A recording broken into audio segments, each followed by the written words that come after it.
বাংলাদেশ ফুটবলের উন্নয়নে ফিফার বরাদ্দ প্রায় ৩০ কোটি টাকা, কিন্তু শর্ত স্পষ্ট, আগামী ডিসেম্বরের মধ্যেই কাজ শুরু করতে হবে, না হলে এই অর্থ চলে যাবে ফেরত। প্রশ্ন উঠছে, বছর তিনেক আগে নেওয়া সেন্টার ফর এক্সিলেন্স প্রকল্পের কাজ এখনো কেন শুরু হয়নি? জমি বদল, অনুমোদনের দেরি, নাকি সমন্বয়ের অভাব?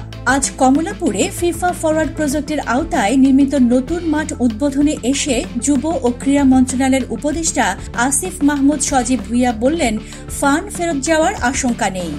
আসিফ মাহমুদ বলেন, এটা এখন ভূমি মন্ত্রণালয়ের প্রসেসিংয়ে আছে। আমরা সমন্বয় করছি বাফুফে ও ভূমি মন্ত্রণালয়ের সঙ্গে। আশা করি ফান্ড আমাদের এখান থেকে যাওয়ার মতো অবস্থা হবে না। তাহলে প্রশ্ন হচ্ছে, এই আশ্বাসের পর কি শুরু হবে টেকনিক্যাল সেন্টারের কাজ, নাকি আবারও সময়ের ঘূর্ণিতে থেমে যাবে বাফুফের স্বপ্ন? বাফুফের এই সেন্টার ফর এক্সিলেন্স প্রকল্পের শুরু ২০২২ সালে। প্রথমে স্থান নির্ধারণ হয়েছিল কক্সবাজারের রামু উপজেলার খুনিয়াপালং এলাকায়, কিন্তু জাতীয় ক্রীড়া পরিষদের আপত্তি, সংরক্ষিত বনাঞ্চলে প্রকল্প হলে পরিবেশের ক্ষতি হতে পারে।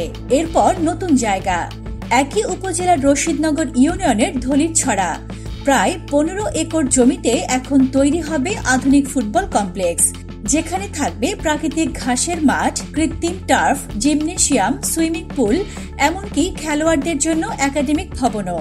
কিন্তু প্রশ্ন থেকে যায়, ফিফার অর্থায়নে এই স্বপ্নের প্রকল্প বাস্তবায়িত হবে তো, নাকি ৫৩ বছরেও নিজস্ব মাঠ না পাওয়া বাফুফেকে আরও অপেক্ষা করতে হবে স্বপ্নের টেকনিক্যাল সেন্টারের জন্য?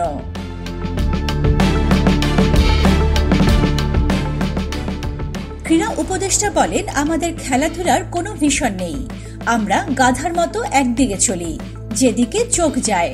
এখনই সময় স্পষ্ট ভিশন সেট করার। আগামী ১০ বছরে আমরা কি অর্জন করতে চাই তা ঠিক করা।